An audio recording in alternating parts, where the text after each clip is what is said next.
octopi or octopuses. So octopus is a Greek rooted word. So the reason why people say octopi is because that's like a Latin.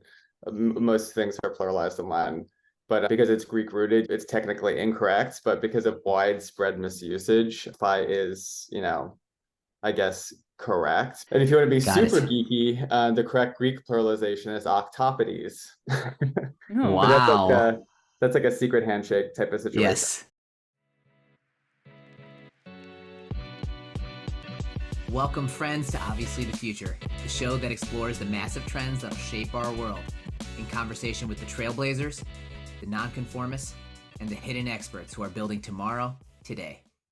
Hi, everyone. We are excited to be on the Obviously the Future podcast today. We have an amazing guest with us named Warren Carlisle.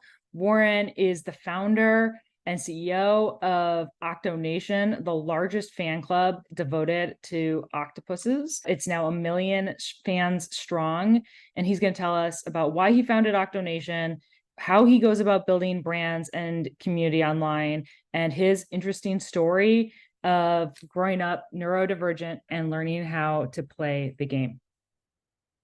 Tune in. Can you just give us a description of Octonation? What is it? Who does it serve? So Octonation is the largest octopus fan club. We're a nonprofit organization that inspires wonder of the ocean by educating the world about octopuses. And our vision is to become a global leader in wildlife education, research, and conservation.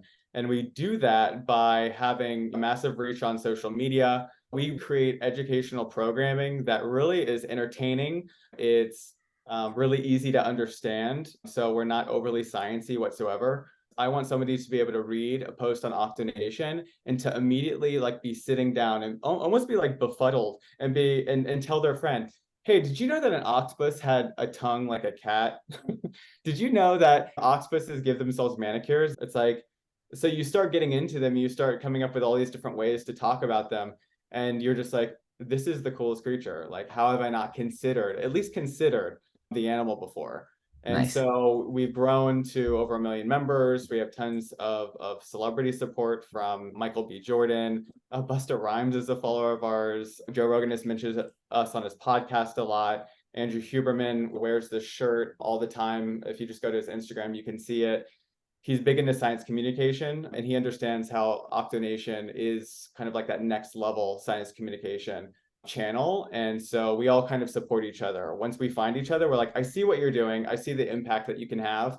And we try to support each other. So we're kind of Nice. building that network out. But how do you get into this? What brought you into the world of octopuses? Yeah, so it started when I was 7. When I was 7, I very like neurodivergent kid, ADHD. I had a really bad stuttering issue, almost to the point where like I couldn't talk. And we went to the aquarium when I was 7, and I saw an octopus for the first time. And I remember it being the weirdest thing that I'd ever seen in my life. Like seeing all of its suckers move. When I was looking at the octopus, I was like, oh, like there's something going on in there that's very like it's cognizant, like it's aware of what's going on. It's looking at me and considering me just as much as I'm considering it. I have to learn about this thing. And so I went to the library and asked the librarian, I was like, do you have any books on octopus? And she said no. And I was like, that's strange, like that's weird. And so then I asked my mom, like a dog with a bone. I was like, hey, can we go to the library? I want to research this animal. And I went there, and there were really no books for children about the octopus. There were some encyclopedias that talked about maybe like the giant Pacific octopus, but there was really no resources for me. And as like a kid that is just like, when I have an open loop with something, I need to close this loop. And so I went through my whole life kind of enamored with the fact that this animal that's been on this planet since before dinosaurs didn't really have that much education around it. As I started getting older, I found the majority of the education was behind paywalls that I didn't have access to. When people would ask me, what's your favorite animal? I'd say the octopus. An inflection point for like to go from the octopus interest to the fan club. I had this weird education, loop where when I was in middle school, I figured I'd join the band, and because I got obsessed with music like that, I have these massive obsessions where I like want to learn everything about it. And so I chose the saxophone and I immediately started practicing like 6 hours a day, like a freak show. Like I was just like immediately playing like like college level repertoire after my first year. Thought that I wanted to be a classical saxophone performance major. And so studied all of the music, bought CDs when that was a thing, and started trying to mimic sounds of some of the best classical saxophone players in the world, and got a full ride scholarship, but realized after I got there that saxophone for me was more of a meditative thing. It wasn't something that I really was going to do full time. After I got to college, I was just like, oh, I'm away from my family. I can do whatever I want. Why, this was a means to an end, but I can really do whatever I want. And so I ended up dropping out. And that's when my mom unfortunately got diagnosed with cancer and passed away very shortly after. She got breast cancer. It was in late stages. She immediately went into hospice, passed away. And I found myself in this place where I was just like, I don't know what to do with my life. Like I'm having a crisis. And so I go to the bookstore where any ADHD neurodivergent kid would go. And I start walking around thinking like, what do I want to do? Like with my life, I could do anything. And I start walking down the magazine aisle and I pick up fashion magazines. And I'm like, you know what? I want to be a studio manager. I want to work as an intern for a celebrity fashion photographer. That's how it started. And so I go and I lay out all these fashion magazines. I start strategically adding these celebrity fashion photographers on Instagram, reaching out and saying, hey, this is how I could add value to your life. I could make sure that you're getting behind the scenes content. I could make sure that you're building your brand alongside the talent. I just made like this huge value proposition. And most of them said yes. Most of them said, when can you be here? That sounds great. And so I chose to work with this guy who was a celebrity fashion photographer.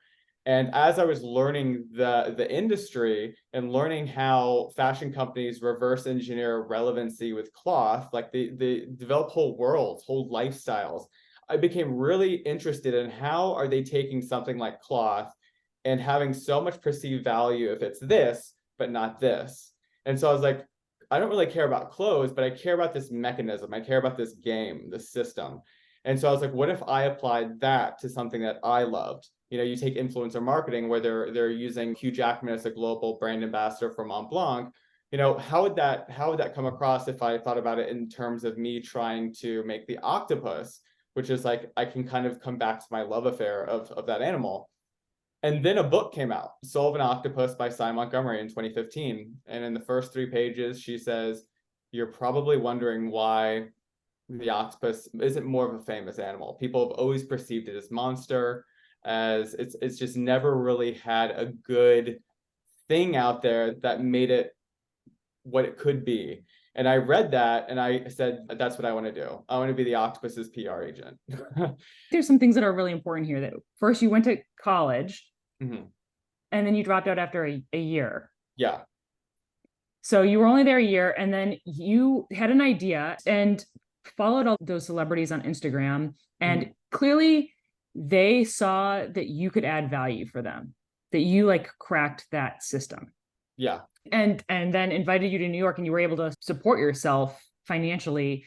Are there things from that journey or that process that you think could be replicated by anyone? Or do you think that that's a more common pathway potentially? After my mom passed away, I saw a triple board certified psychoanalyst who really helped me understand psychology, helped me understand ego states, helped me understand all of these different things. And I would say that the biggest thing that for me was understanding the game, or like kind of like what people want. And so if you want to do something and there's somebody else that's already doing it, how can you mentor or how can you provide value to that person or that organization or that thing in a way that gets you close to them? And also there's like this unmistakable value that you're giving them. I knew that when I reached out to these celebrity fashion photographers, that what I was offering them was a dream.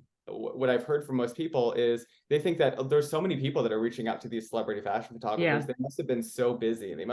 There's not people that are reaching out proactive. They're reactive, right? They're like, tell me what to do and I'll do it. Not like, okay, what's the opportunity here and how can I add value to a people busy are really person. drawn to passion too. Back then, celebrity fashion photographers, they weren't worried about building their brand. They were hired by these big time agencies and they were just brought in. That there was no factor. I mean, there was like from a brand reputation standpoint, but not like a social media. No one cared how many followers you had because you were represented by a big agency.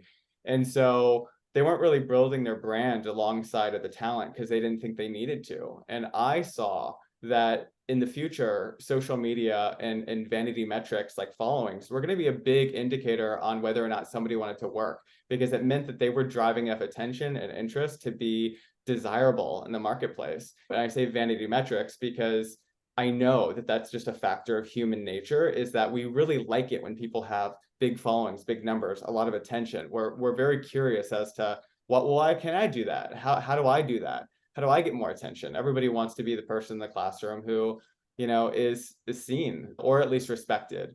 So is that what you uncovered when you said you went into the fashion photography space, and what was interesting to you is not clothing, but how clothing can have perceived value or not? And you wanted to uncover that system. What is the system? What did you uncover about the system? Was it that people just desire social proof in some regards? Or what, if you had to boil down, what was the secret to the system that you uncovered and wanted to do within the world of octopuses?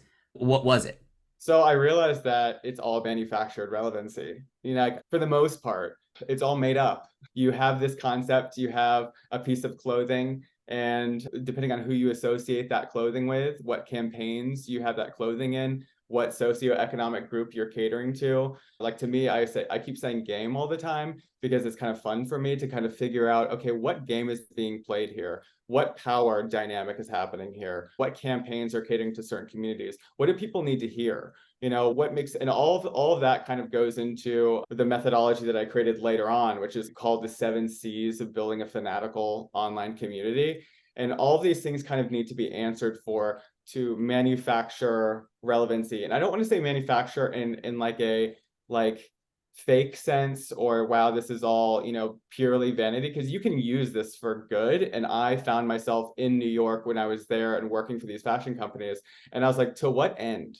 Like, so we can sell more tank tops? Like, that did not excite me whatsoever. I thought, if I could take this information that people are so, feverish about the way they perceive, like the way they put on clothes and are perceived to the world, then how would I focus in on something that matters to me, which is an animal in the ocean that literally, has been not forgotten, but perceived as this malicious, weird, slimy, we shouldn't really care about it, and yet has survived all of the world's mass extinctive events and is thriving in our oceans. And yet still to this day, I just felt like it was, again, that neurodivergent ADHD thing where I was just like, I have to close this loop. I have to solve this problem, because to me, it makes zero sense why people wouldn't choose to focus in. And as I started looking at like, oh, how has the media programmed us to only care about animals that are on the brink of extinction? Well, if you have the TV and you only have a certain amount of time, you're only going to focus on certain animals or areas of the population that you can like scream to the rafters that it's going to be over for them. But then I thought, but they don't really have an ecological impact. I was like, but people, that's not sexy. People don't want to hear that. So in my head, I'm having all these conversations. Did the cynical thought ever cross your mind that maybe the fact that it thrives in our oceans and the fact that it continues to thrive is in at least part because it's flew under the radar of our, like, the attention of humans is itself a disease? And if too many people focus on it, then they'll find some use for it, and like the octopus blood will somehow become a prized resource. I don't know. I just think humans in so many ways are terrible for so many animals. Luckily, I'm medicated now. So the depression and the nihilism and the, like, I don't really have those thoughts. I have like, I have a dopamine deficiency. Like, everything is going to be okay. So I always like tell people I'm chemically satiated in the realm of like nihilism. Like, I'm good.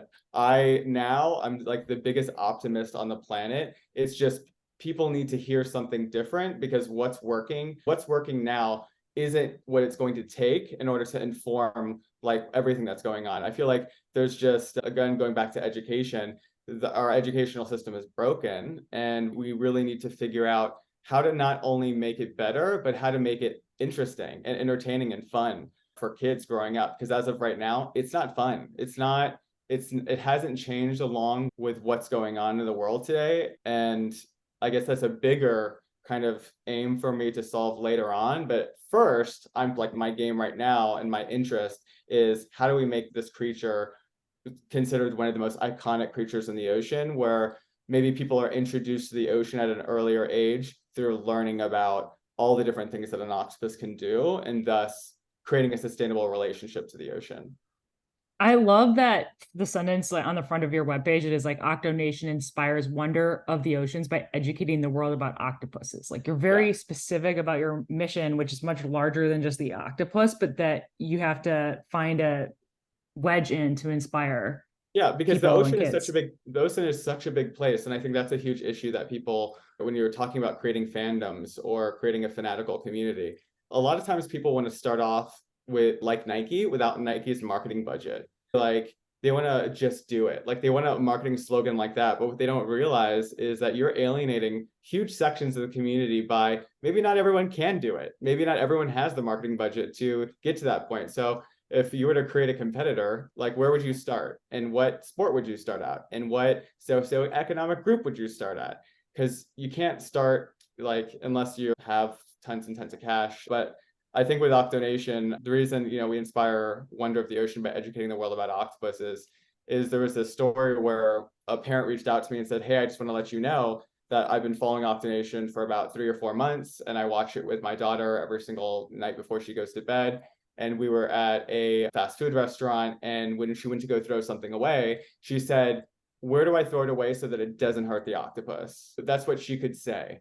We didn't do that in a way that scared her. We didn't do that in a way that frightened her. We didn't show her massive amounts of pollution to get her to make that decision. We didn't show her like anything but wonder of just all these different species and the fact that they have different superpowers. And in 3 months, she got that interest enough to create a sustainable relationship with the ocean that made her make a conscious decision to say, what do I do so that it doesn't hurt this thing? And I was like, if I could replicate that, like, if I can create that sustainability from a young age that's not rooted in anger, fear, which is why you'll see we never talk about pollution. There's a time and there's a place. We never talk about animal rights and things like that. There's a time and there's a place. People will make their own conscious decision to protect the things, again, go back to Jacques Cousteau, the things that they love. But first you have to create and inspire that wonder. You can't then backhandedly say, well, if you love this, then you wouldn't do this. It's like, that's called an emotionally abusive relationship. Well, if you love this, then look at the ocean. If you love this, then look at the thing that you love is being destroyed. And to me, I was a sensitive kid. And when I saw that imagery, I shut down and was just like, why is this happening? And this doesn't make any sense to me. And I couldn't do anything. And so I felt helpless as a kid. And I was like, oh, there's a time and there's a place. I can't do anything right now. And that needs to be okay. But soon when I get older, maybe I'll be able to make a difference. But most kids, they don't have the brain. They just think it's all over. And they get really nihilistic really early on. They lose their connection to the ocean and they go, it's too big and we're all just screwed. And yeah, well, that's the depression rates among young kids are increasing, right? And they feel powerless, and it's easy to feel powerless when you have this attention graph on TikTok or whatever, that if you like turtles with straws in the nose, you're going to get fed an algorithm that proves that the world is pretty much on fire. And that's not conducive to creating a sustainable relationship to the ocean. In society, we have this whole traditional higher ed apparatus with a lot of hierarchy and a tenure system, but you brought together the leading scientists from around the world who study octopuses and are helping pioneer research with like National Geographic and others to push the boundaries of science. So it's not just, oh, we're teaching young kids about the different species. That was actually a really hard pill to swallow in the beginning too. The fact that academics wanted literally nothing to do with me because I didn't have a degree. They thought, who are you and why, what are you doing? And how do you think that you're qualified to do what you're doing?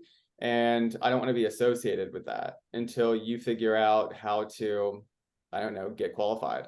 And so if you think of me, a classical saxophone performance major, neurodivergent kid who has a passion for the octopus and just wants to work with the world, being very naive, I thought I would be embraced by this group of people. And I actually wasn't. And so in the beginning, when I first started, I remember reaching out to a lot of them and they declined my interviews. They declined wanting to edit writing that I had done. They declined all this different stuff. And then I figured, okay, this is not working. I need to figure out another way. And so I needed to recruit talent in the space. And so what I did was I found who's now my scientific advisor, Dr. Chelsea Bennis, who is known as the Octo Girl, a very charismatic scientist. And she loved what we were doing. And she saw through all the comments we were receiving, because we receive hundreds of comments on our social media. And the comments say, I've never thought about this before. I've never considered this before. This is the first time I'm hearing about this species. And I was showing her like, hey, there's some real work that we can do here. There's a lot of ocean literacy we can teach.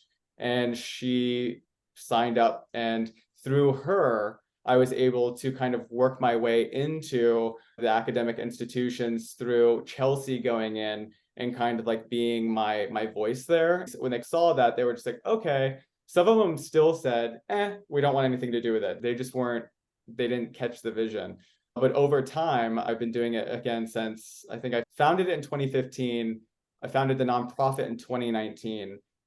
We're about 8 years. So now it's taken that long to finally break through and to get to a point where I'm like the gold standard. Isn't it funny to note that the celebrity fashion photographers were so open and welcoming to a cold reach out when the passion was evident, but academics were not? And I'm not sure what the implications are, but it seems to me to be somewhat strong evidence in favor of why to not be bullish around the future of higher education and what that looks like. 8 years of time. I've now, with my brand management agency, I've talked to a lot of academics and I've consulted them on their social media accounts.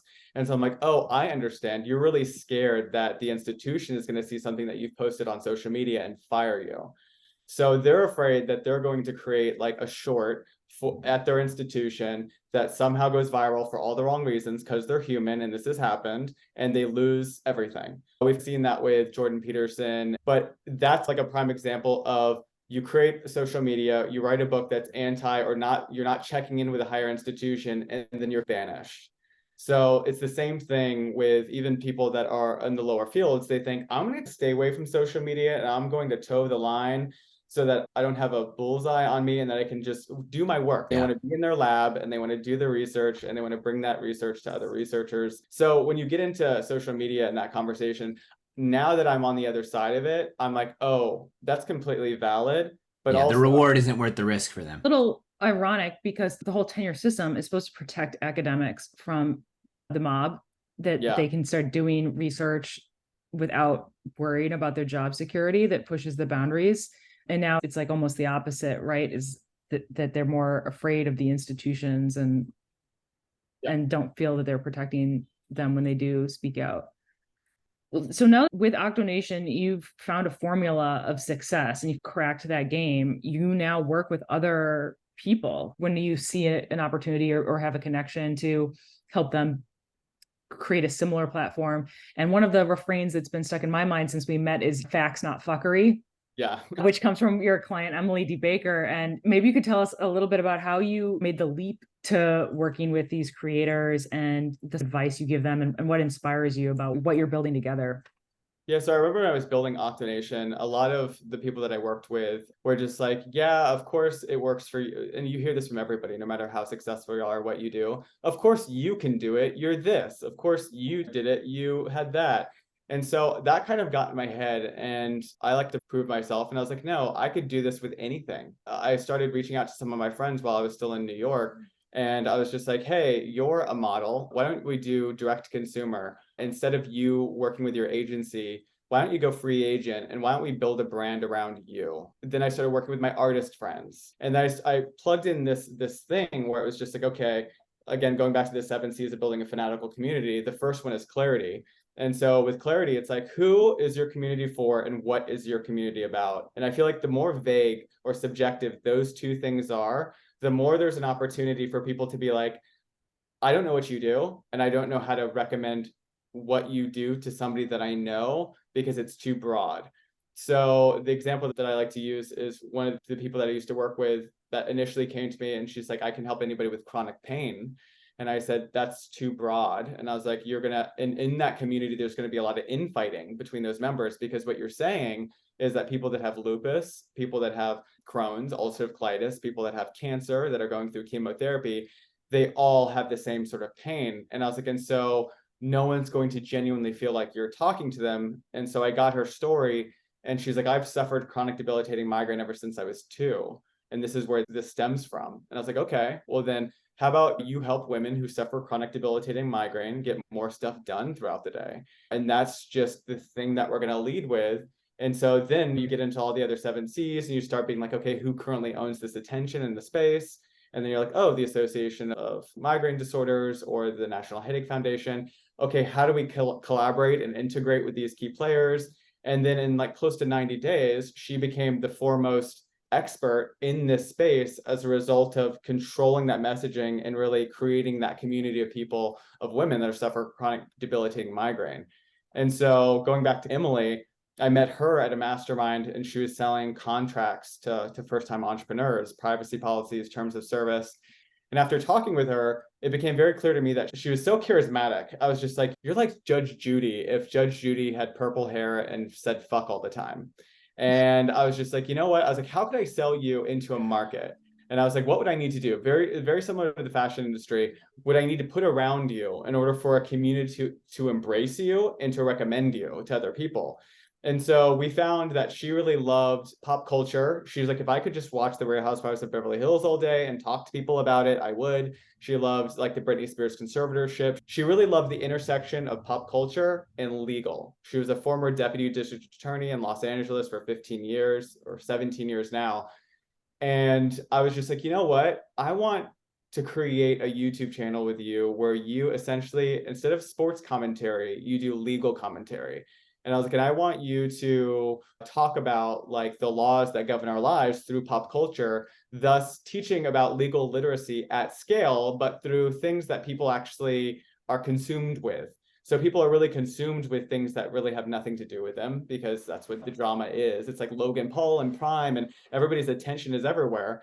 But what if you grabbed the attention where it was at and said, yeah, I know you're looking at this, but let's talk about the law that governs what's happening right here. And so she, since then, in the past couple of years, she has the most live concurrent viewers of any streamer on YouTube that's not a gamer. So when she goes live, she regularly has 10, 20,000 live concurrent viewers. Wow. And when she's streaming a court case, she has anywhere from 100,000 to 300,000 live concurrent viewers. And that's 30 times, 40 times, 50 times more than mainstream media can get on YouTube, because they just don't have that same sort of attention grab anymore because they're so broad. It's an old kind of like way that they go about thinking about live streaming now. They're not catering to people's specific interests.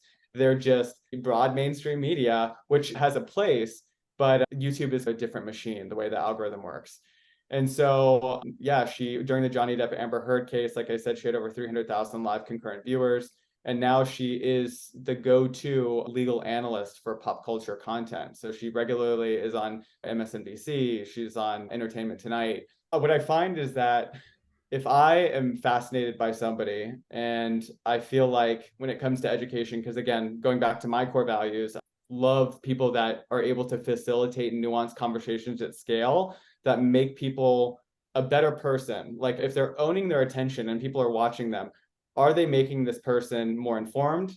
Are they making them, when they get off, they feel like that was a good use of my time, I feel empowered to do something, or I feel empowered to make a better decision in my life, or have a better understanding of how something works in the world? And I find that I'm really drawn to those people. So when I find a client now that I'm just like, ooh, what you're doing has big implications in the world, I immediately latch on to them and I'm just like, let me build a world around you. So that's what my brand management agency does now. So one of our avalanches, or things that we think is obviously the future, is called efficacious edutainment. And what you described so eloquently were the outcomes that you wanted people to achieve by watching one of your creators. And also that you created an edutainment element that was both education and entertaining at the same time. And then it's now very clear to us that that is basically the only way, or like for the formula for it's pretty much the only way learning. Yeah, because people's attention, people like when I think of people's attention and where it's at, you really have to put your ego aside, because the biggest thing that a lot of experts are doing now is they're like, well, I'm qualified, I have degrees, I have this. Yeah. It doesn't matter if you don't know how to grab somebody's attention where it is at and essentially introduce yourself through something that they care about, and then talk about what you want to talk about. One of my 7 C's is collaboration. Who currently owns the attention span of your given audience? And what are you doing that's deserving of their attention to where you can make sense of it? So with Emily, people love listening about the Britney Spears conservatorship. So they're finding Emily through something that they want to learn about, and they're being introduced to Emily through somebody who's providing entertaining, informative, but also establishing, like, what does a conservatorship mean? What do the laws look like in California? What is she up against? Now that she's getting divorced, what does a divorce look like with somebody who is formerly in a conservatorship? What do her financials look like? What does she really have to look at? And so people were like, wow, I didn't know that I was going to learn about finance. I didn't know that I was going to learn about how law works in California with conservatorship. And so she's teaching all of these principles through Britney Spears. Yeah. And the other thing that struck me about what you said is the first thing that stuck out to you about her was her charisma. And it's like, that's the key element here. If you're going to be to have all the other pieces for the efficacious edutainment, you need to have someone charismatic delivering that. That's how the attention is grabbed. Ultimately, it's through that parasocial connection that people form with that audience. When you look at like Andrew Huberman, obviously he's ridiculously good looking. We can just say that on record. But he has like those professor vibes, but he also has these tattoos going down that he has to cover up all the time. There's this mysterious nature to him. But all that aside, he's providing what he's providing at scale to people. Like, he's a Stanford professor of neuroscience and ophthalmology, and he's helping people kind of like biohack and really figure out what they need to do. And he's saying, go out in the morning and be in nature, be in the sun, and that will reset your circadian rhythm.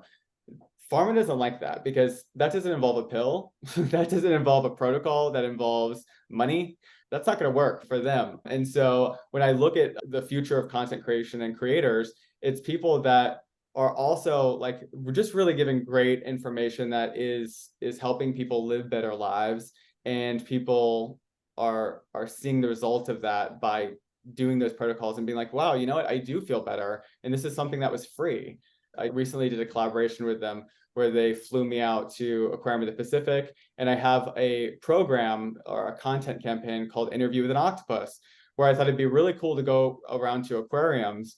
And because a lot of people said, like, I'm afraid of the octopus. A lot of people are afraid of them. They think they bite. They think they're suckers. When they suck on you, they have teeth in them. These are all things that aren't true. And so it's like, let's go firsthand, meet an octopus. I'll play with it. I'll call it a squishy puppy dog, you know, and just really introduce this creature to people at scale, wherever they're at. And so I started doing that, and Meta saw that, and they're like, hey, can we fly a film crew out and do a story around this? Can we do a story around Octonation? You keep people on the platform in a way that best represents our platform. And so they flew me out. They did a documentary. We can put it in the show notes. And it was really the story of this kid having a dream for something to happen, creating on Facebook and connecting underwater photographers, scientists, all these people that can now collectively move the soul of an octopus forward through creating educational resources. Facebook saw that, and they were just like, we want all over this, right? And so I find that with any service provider that we work with, be it our CRM to do our emails, through any service provider that we use, we've pretty much done like a campaign with them or been a testimonial, because how we're using their product is something that they want to get behind. They're like, this is really cool. How are you using email? This is really cool. How are you using Instagram? We have a Patreon. Patreon has featured us on them. It's really easy to kind of be spotlit when you're providing such extreme value. And it's also fun and educational, because you're almost like a marketing campaign on a silver platter. You know, when I go anywhere as Octonation, this entity, you have National Geographic that's just like, I want a part of that. What you're doing is really cool. Can we hire you and consult with you to do XYZ? BBC Blue Planet, hey, can we do an email in your community so that we can get behaviors of specific species and all over the world. There's a lot of different entities that now see the value in kind of what we're doing, because we're not just providing a great value from an educational standpoint, but we also have this behemoth as it relates to social media reach. So they're like, hey, they want in on this now. So it's pretty cool. That's awesome. Okay, so let me shift gears here. How would you reimagine the middle and high school experience? What would you look for? I remember I thought of myself as like a 7-year-old back in that library, and what would I have needed there in order to continue my love affair with the ocean and the octopus? Because I lost it. Honestly, when I was in middle school, I was just like, the whole world's screwed. I became very nihilistic, and I was just like, no, the world is burning. All these animals are going extinct. I spun out of control. And so I was like, okay, what would I need? And so I developed this curriculum called Octopus Superhero Academy. And it was a series of workshops that demonstrated how octopuses were the superheroes of the sea. And as they go through this academy that has all these short little exercises, I thought of attention spans. I had a very short attention span when I was a kid. I need to get in, get out, learn something cool, have the messaging be very clear, and then move on. And so it included a little stamp card that people can stamp once they go to the workshops. The first time I unveiled this and I did this, the kids were like freaked out. And I remember that next year that I came to like STEM Fest, they're like, Octonation is here. All the kids like ran in. And even though they had done it before, we tried to change it up just a little bit. They wanted to do it again. And they were just like, the octopus is my favorite animal. And they were so legitimately fired up about this animal. And we were just thought, okay, what resources can we create to continue that?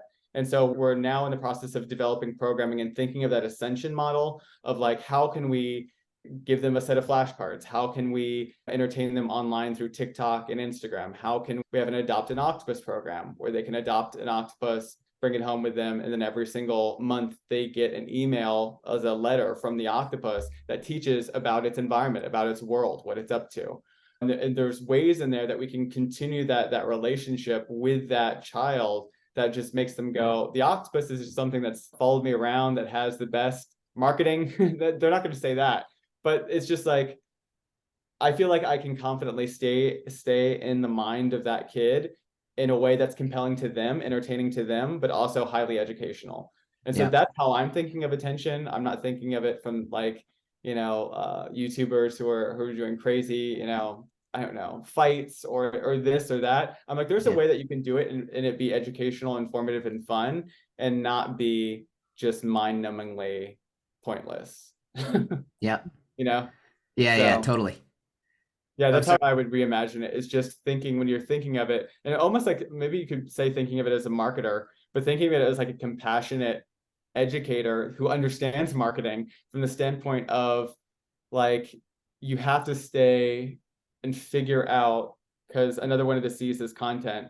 And so in that C, I say, how are you deserving of attention on a daily basis? And that means you have to come up with compelling programming and content that is legitimately deserving of attention. And if you say, oh, it's deserving of attention because I created it and I think I'm great, that's not going to hold up, because you actually have to hold attention. And you can see that through social media. You can see that through comments. So when I'm developing programming, I'm almost thinking as if like I'm the Netflix of the Octopus people. How am I creating compelling programming for my audience in a way that keeps them coming back and saying they recorded another one that just makes my life better? So that's kind of that's such a good framing, because so often it's like in a school setting, it's like we have these kids, they're a captive audience. Instead, thinking of them as consumers who have the ability to take their attention elsewhere is just a simple framing device that I think would benefit so many. They're not captive anymore. Yes, totally. They have their cell phone. Exactly. And so they're entirely not captive unless you take that away from them, which I guess a lot of them have. But that doesn't mean that their soul is there. It doesn't mean that their attention is truly there. Like, you still have to solve for all those really unique problems. You can't say that they don't exist. They clearly exist. Yep. Okay, so we want to ask you, obviously the future is the name of the pod. So we're talking to people who are visionaries like you, who can see things that the rest of us haven't been able to make out yet. So looking out 10, 20 years in the future, what's something that to you is obvious about the next decade that most people don't realize?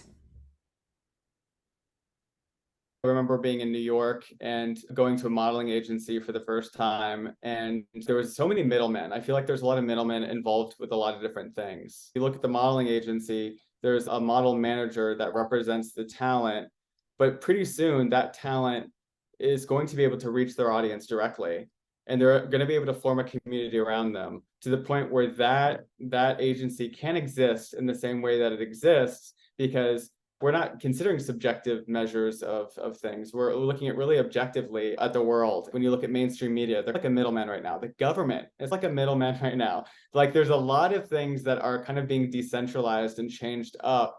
And so I think that you have to consider, if you're a service provider, if you're a brand, if you're a whatever, you truly have to think of your customer or the person that follows you, their attention, and act within their best interest, because it could be anywhere. And so if you think of it in a way that's like holistically, like you really feel deserving of their attention, I feel like those are the people that are going to own the attention in the future. Is like when I look at people like Andrew Huberman, even like Joe Rogan has the most attention, and you could like, I could totally break that down for you, but it's just a measure of understanding and being really compassionate as it relates to people's attention. And I use that word a lot just because I'm constantly thinking about it. And so I would say in the future, it's just like, if you're a middleman right now and you're listening and you're a brand, how can you act within the best interests of your customers or your whoever you're working with, so that you're a partner with them, that you genuinely understand their attention could be anywhere, but you have it. How do you make the best of it? And how do you really prove that you're deserving of it? Yep. And now last one for you. Okay. So Caitlin has this list called My Younger Self, and it's a compilation of the timeless books that she would tell her younger self to read. So can you give us one book that you'd want to share with your younger self? If I could have understood it as a kid, it would be, there's a book that I love called Games People Play by Dr. Eric Byrne. And as a neurodivergent kid who like was so frustrated by social interactions and so naive to like how the world worked, after I read that book and understood, I was like, oh, there's power dynamics at play. There are all these different things that are happening. There's a game that's being played in a lot of different environments. I feel like that was the book that helped me professionally, because prior to that, I don't know why anybody does anything. It was like very hard to understand, but that school of thought, transactional analysis, really helped me out. Awesome. And anywhere for people who listening want to follow you, get more information, anything to plug? Yeah, Octonation. Yeah, so just go check out Octonation on Instagram, read some of our content. And now that you've heard this recording, look at it from the frame of, if you're an educator listening, if you're a brand listening, look at how I really educate there, and look at it from a place of, it's all strategic, how I even lay out the first line of the text versus asking, hey, if you read this far, comment giant Pacific octopus. There's reasons why I do everything, and it's all to educate and to have people be able to reiterate a fact about this animal to their friend. And so I think that but just you going there and you looking at it from a strategic standpoint, that you could extract value from it for whatever you're doing. Well, Awesome. Thank you so much. This is amazing conversation, and I really appreciate you coming on and sharing with us.